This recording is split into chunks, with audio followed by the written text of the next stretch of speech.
Hi guys, this is Janice Sweet Hello, I'm Robert Sweet.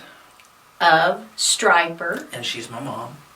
and this is my son, the phenomenal drummer of Stryper. And we're doing this interview today for you guys.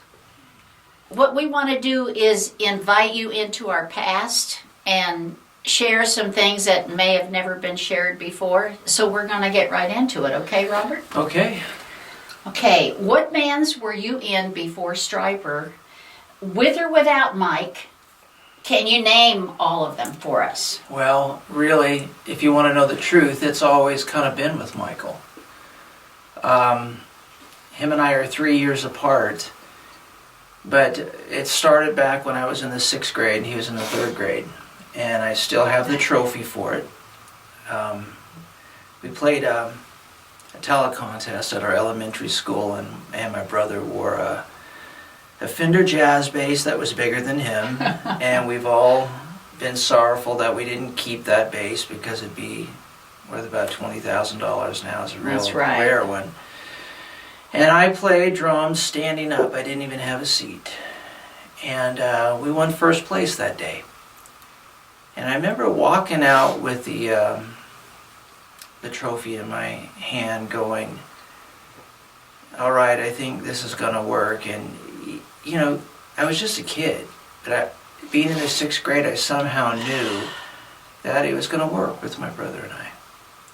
How about some other bands that you were in? Like in high school, you played with PT Express, and Oh, yeah. and then you Fast forward, I guess, now I'm in high school. And I realized I didn't want to be in gym class anymore. I hated the idea of trying to look decent and going to first period gym when it's freezing and changing in clothes and running out and getting wet on the grass. So I kind of helped throw the idea to a music teacher at school. Can the school form a rock band? And me not be in PE and be in music class instead. And the guy that was my music teacher liked the idea. So I found myself as a sophomore in high school leaving school to go play at colleges and dances and stuff. And they named it after my high school, PT Express Pioneer High. But and you know, after that, I mean, I was... And how about that band that you were in with Odie and Larry Richardson? And yeah, those? I had my first band, if you really want to call it that, was called Firestorm. And I was a teenager, you know, rehearsing in our one-car garage. And I really, you know, Michael probably doesn't know this, but I really wanted him to sing with me at that point. But he was terrorizing me. He was doing the little kid stuff, you know, the younger brother sticking it to the older brother, kind of tormenting me, and he would come in and melt candle wax all on the guitar players' amps, and they would be upset with me, and I'd come in, my drums would be knocked over on the floor, and, you know, I think it was said by Michael on one of the Stryper videos that I didn't want to work with him, but I did. But I just didn't, at that point in time, you know, when you're growing up, you don't want to put up with your little brother's crazy jokes he's pulling on you. Oh, okay. So, but you know, I still wanted him to sing for it.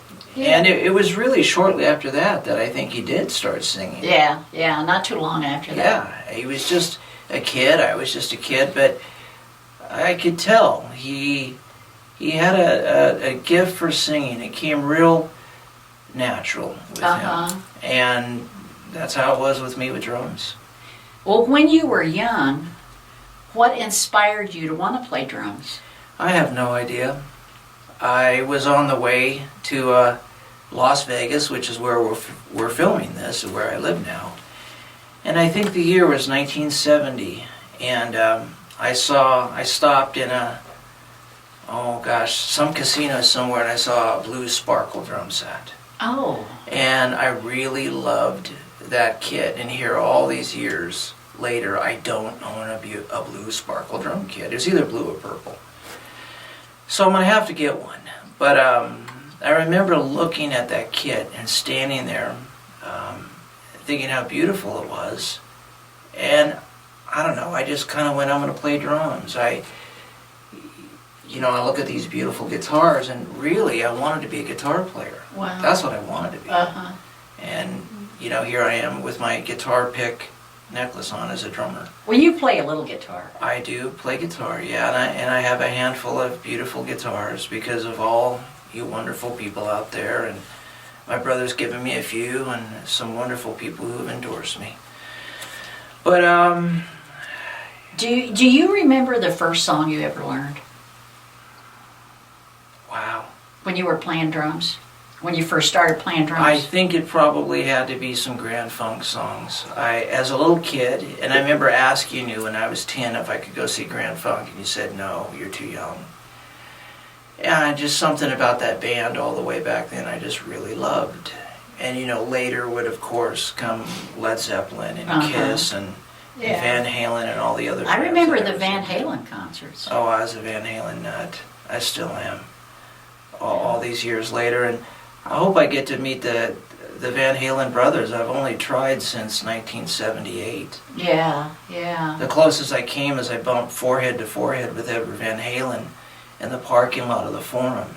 Uh-huh. I saw them there in 1979, and I loved it. And I went back a month later to see Kiss. And I'm walking through the parking lot, and I saw David Lee Roth, and I turned around to go meet him.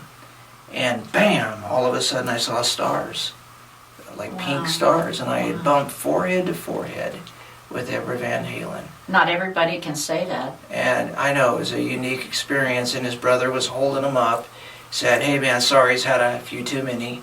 And I watched him go back stage to go see Kiss, and I thought, those lucky guys. I was 19 years old and mesmerized over these guys who, were rock stars, and the dream was alive in my heart and my soul to do what they had done and to get up there on the big stage and do it up. Yeah. And a few years later, of course, that would happen.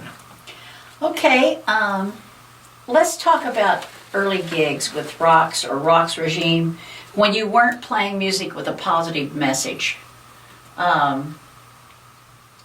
Did you guys have a big following then? Did you play a lot of gigs? What were some of your favorite places to play? Well, I really wouldn't say we had songs with negative messages. I mean, we were never the band, doing the 666 stuff or anything like that. But, right. Michael and I started out, playing parties and schools and colleges and that kind of thing. And then we, of course, starting in 1979, it was June of 79, we started playing Hollywood. And our first place was Gazzari's, and I loved that place. I loved Bill Gazzari. Him and I got on just like that. And I counted it up one day. We had 33 sold-out shows at Gazzari's. Yep. I remember he used to call the house and always want to talk to you guys. Yep. Now, in those days, you guys were doing your own booking, right?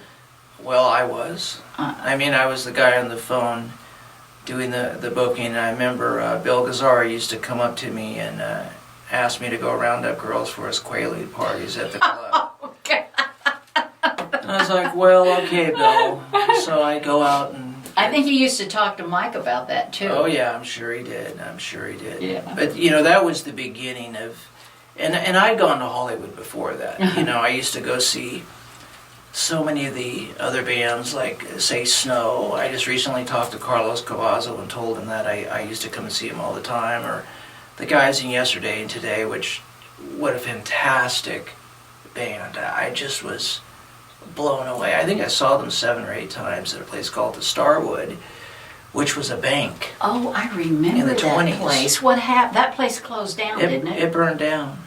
Yeah, and that was such a shame. That was a great place.